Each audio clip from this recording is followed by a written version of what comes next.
ఫ్యామిలీని ఫైనాన్షియల్‌గా స్టేబుల్ చేయడానికి 10థ్ క్లాస్‌లో ఉన్నప్పుడే తన స్టడీస్‌ని అయితే స్టాప్ చేశారు. కేవలం 17 ఇయర్స్‌లోనే ఫారిన్ కంట్రీకి వెళ్లి పెట్రోల్ బంక్‌లో వర్క్ చేశారు అండ్ క్లర్క్‌గా కూడా వర్క్ చేశారు. కానీ ఎర్నింగ్ కంటే లెర్నింగ్ ఇంపార్టెంట్ అని తెలుసుకున్నారు. చిన్న బిజినెస్ స్టార్ట్ చేసి కొన్ని లక్షల కోట్ల టర్నోవర్‌ని కంపెనీ వాల్యూని ఇంక్రీజ్ చేశారు. ఆయనకి హార్ట్ స్ట్రోక్ వచ్చినా కానీ ఎప్పుడూ కూడా బిజినెస్ గురించి థింక్ చేసేవారు. అలా ధీరుభాయ్ అంబానీ స్టార్ట్ చేసిన బిజినెస్‌లో ఎన్ని కష్టాలు వచ్చినా ఈ రోజు వరకు కూడా అతను టచ్ చేయలేని పొజిషన్‌కి వెళ్లారు. Hi and welcome to mister Shiva.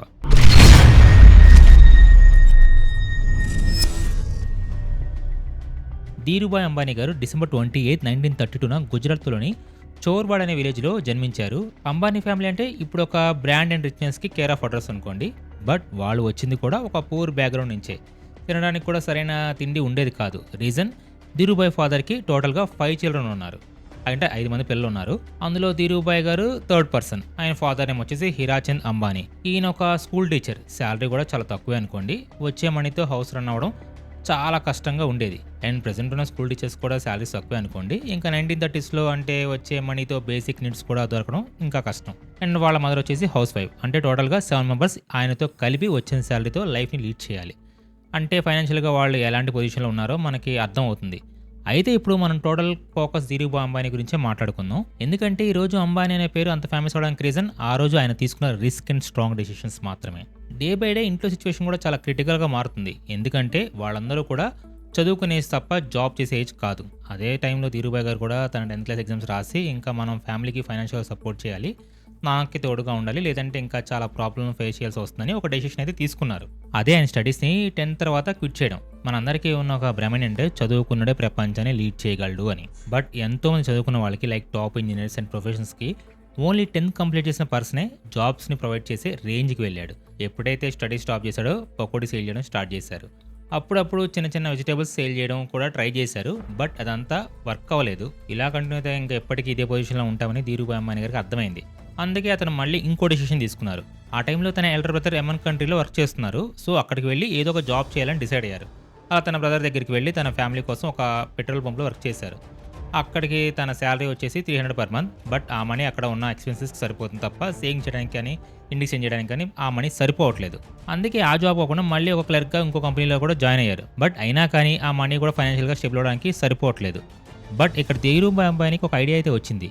ఎందుకు నేను ఓన్లీ ఎర్నింగ్ గురించి థింక్ చేస్తున్నాను, లెర్నింగ్ గురించి ఎందుకు థింక్ చేయట్లేదు అని.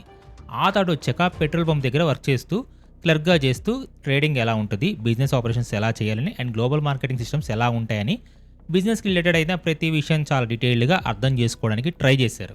ఒకసారి వాటన్నింటి గురించి తెలుసుకొని తను కూడా ఏదో ఒక బిజినెస్ స్టార్ట్ చేయాలని డిసైడ్ అయితే అయ్యారు. అలా 1958లో ఇండియాకి ఓన్లీ 500 రూపీస్ సేవింగ్స్‌తో ఇండియాకి అయితే రిటర్న్ అయ్యారు. ఇండియా వచ్చాక తన కజిన్ అయిన చమ్కల్ దామానీతో కలిసి మజిన్ అనే కంపెనీని స్టార్ట్ చేశారు. ఇదొక ట్రేడింగ్ కంపెనీ. అంటే ప్రొడక్ట్స్‌ని ఇంపోర్ట్ అండ్ ఎక్స్‌పోర్ట్ చేయడం. మెయిన్‌గా వాళ్ళు 2 బిజినెస్ పైన అయితే ఫోకస్ చేశారు. ఫస్ట్ వన్ వచ్చేసి పాలిస్టర్ అనే థ్రెడ్. ఈ థ్రెడ్ నార్మల్‌గా nylon shirts, saris and other dress మెటీరియల్స్‌ని తయారు చేయడానికి యూజ్ చేస్తారు. సో ఆ థ్రెడ్‌ని వీళ్ళిద్దరూ కలిసి అదర్ కంట్రీస్ నుంచి కొంత అమౌంట్‌కి బై చేసి ఇండియాలో డ్రెస్ మెటీరియల్స్ తయారు చేసే ఫ్యాక్టరీస్‌కి సేల్ చేసేవాళ్ళు. ఇంకా సెకండ్ బిజినెస్ వచ్చేసి ఇండియన్ స్పైసెస్‌ని అదర్ కంట్రీకి ఎక్స్‌పోర్ట్ చేయడం.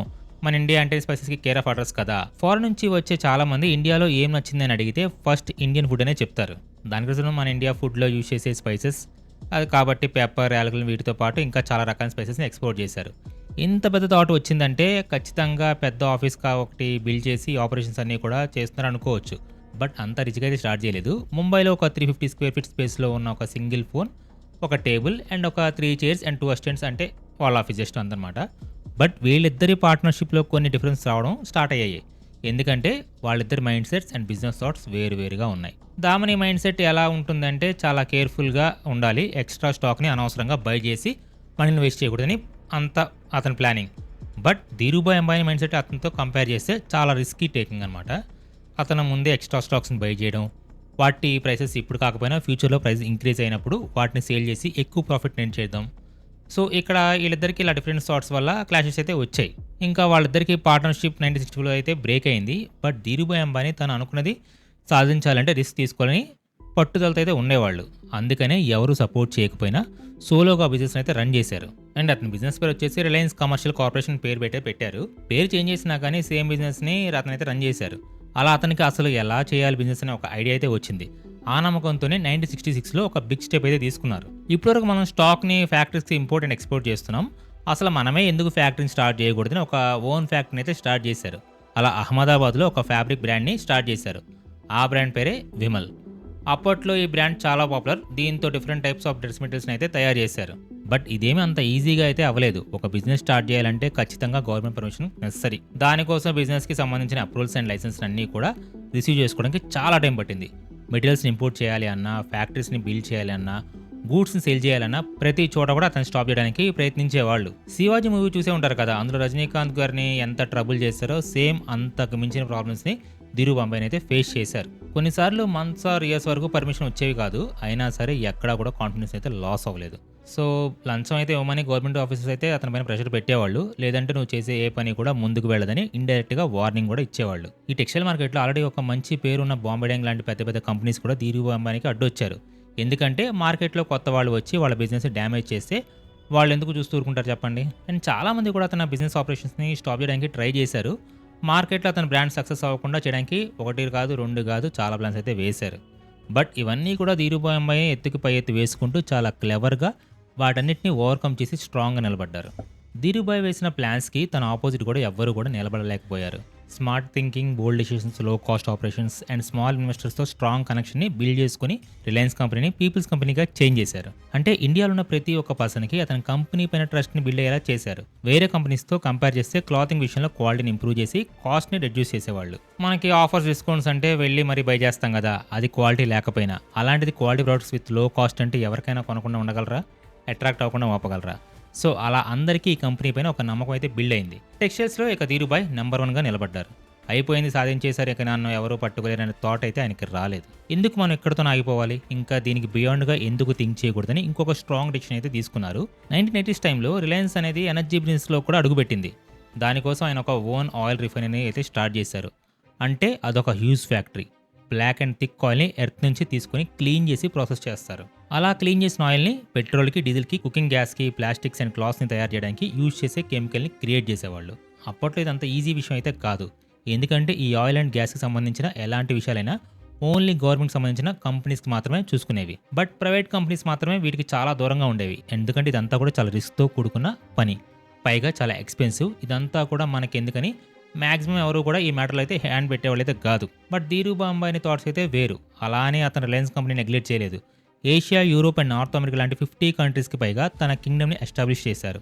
3,47,000 మంది ఎంప్లాయీస్తో one of the Indian largest కంపెనీగా ఒక స్పెషల్ మైల్స్టోన్ అయితే రీచ్ అయ్యారు. రిలయన్స్ 2024-25 ఇయర్లో ఎంత రెవెన్యూ వచ్చిందో తెలిస్తే ఖచ్చితంగా షాక్ అవుతారు. టోటల్గా ఇండియన్ కరెన్సీ ప్రకారం 9,60,000 కోట్ల నుంచి 9,80,000 కోట్ల మధ్యలో రెవెన్యూ అయితే జనరేట్ అయింది. ఇదంతా కూడా ప్రొడక్ట్స్ని సేల్ చేయడంలో పెట్రోల్, గ్యాస్ లాంటి సర్వీసెస్ని ప్రొవైడ్ చేసి ఎర్న్ చేసింది. ప్రీవియస్ ఇయర్తో కంపేర్ చేసి 7% హయ్యర్ రెవెన్యూ జనరేట్ అయ్యింది. ట్యాక్స్ అన్ని పే చేశాక టోటల్గా 81,000 crores అయితే వచ్చింది. అంటే ఇదొక హ్యూజ్ అమౌంట్ అనే చెప్పాలి. Day by day, year by year ఈ కంపెనీ గ్రోత్ ఇంక్రీజ్ అవుతుందే కానీ ఎక్కడా కూడా ఆ కంపెనీ స్టాక్స్ అనేది తగ్గట్లేదు. అంతేకాదు ఈ కంపెనీ షేర్స్ అనేవి స్టాక్ మార్కెట్లో 20 లక్షల కోట్లు అయితే వాల్యుబుల్ ఉన్నాయి.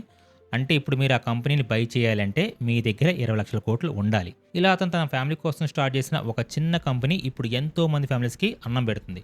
ఎంతోమంది అన్ఎంప్లాయిడ్ పర్సన్స్కి జాబ్స్ ప్రొవైడ్ చేసి ఫైనాన్షియల్గా స్టేబుల్ చేసింది. నిజానికి ధీరుభాయ్ అంబానీ గురించి ఎంత చెప్పినా తక్కువే అనుకోండి. బట్ అలాంటి ఒక పర్సన్కి కొన్ని హెల్త్ ఇష్యూస్ వచ్చి చాలా ట్రబుల్ అయ్యారు. 1986లో అతనికి ఫస్ట్ టైం హార్ట్ అటాక్ అయితే స్ట్రోక్ వచ్చింది. ఆ స్ట్రోక్ వల్ల ఆయన బ్లడ్ అనేది బ్రెయిన్కి ఫ్లో అవ్వడం స్టాప్ అయ్యి మూవ్ అవ్వడానికి కానీ మెమరీని లాస్ అవ్వడం లాంటివి అతనికి ఎఫెక్ట్ అయ్యాయి. చివరికి ఆయన మాట్లాడడానికి కూడా మాట రాలేక చాలా ట్రబుల్ అయితే అయ్యారు. ఇలా పార్షియల్ పారాలసిస్ వచ్చి బాడీ అయితే వీక్ అయిపోయింది అండ్ ఫిజికల్గా చాలా వీక్ అయిపోయారు. బట్ ఆ టైంలో కూడా అతను గివప్ అయితే ఇవ్వలేదు. తన సన్స్ అయిన ముఖేష్ అంబానీ గారిని అండ్ అనిల్ అంబానీ గారిని పిలిచి నాకేం కాదని ధైర్యం చెప్పారు. ఇక నుంచి బిజినెస్ ఆపరేషన్స్ పైన మీరు కూడా ఎక్కువ ఫోకస్ పెట్టాలని వాళ్ళతో డిస్కషన్ అయితే చేశారు.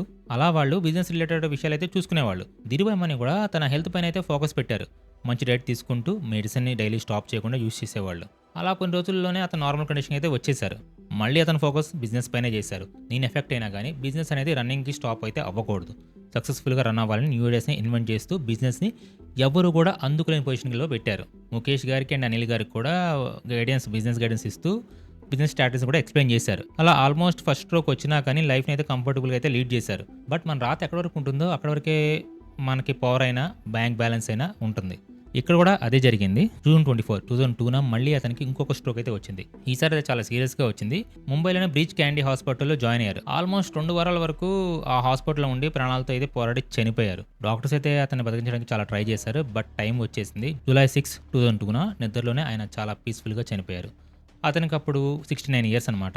బట్ ఆయన చనిపోయే ముందు వరకు కూడా తన బిజినెస్ సక్సెస్‌ఫుల్‌గా రన్ అవుతుందని తన సన్స్ పైన నమ్మకం ఉంచారు. బట్ వాళ్ళిద్దరూ కలిసి బిజినెస్‌ని సక్సెస్‌ఫుల్‌గా రన్ చేసినా కానీ కొన్ని డిఫరెన్సెస్ వల్ల బిజినెస్‌ని 2 సర్వీసెస్ కింద డివైడ్ అయితే చేసుకున్నారు. ముఖేష్ అంబానీ గారు రిలయన్స్ ఇండస్ట్రీస్ లిమిటెడ్‌కి సంబంధించిన ఆపరేషన్స్ చూసుకుంటుంటే అండ్ అనిల్ అంబానీ గారు Reliance ADA group operations lead చేసేవాళ్ళు. అలా బిజినెస్ స్టిల్ ఇంకా సక్సెస్ వేలోనే నడుస్తుంది. మనం ఎలా చనిపోయేదానికంటే కూడా బ్రతికున్నప్పుడు ఏం చేసాం, మనం తీసుకునే డెసిషన్స్ వల్ల ఎలాంటి ఇంపాక్ట్ క్రియేట్ చేసాం అనేది చాలా ఇంపార్టెంట్. అప్పుడే మన లైఫ్ కంటూ ఒక అర్థం ఉంటుంది. ఫైనల్‌గా ఇలాంటి ఇన్ఫర్మేషన్ మీకు వరకు రీచ్ అవ్వాలంటే మీ ఫ్రెండ్స్ అండ్ ఫ్యామిలీ మెంబర్స్‌కి షేర్ చేయండి. మళ్ళీ న్యూ కంటెంట్‌తో మీ ముందుకు వస్తాను. అంతవరకు Tata, take care and by.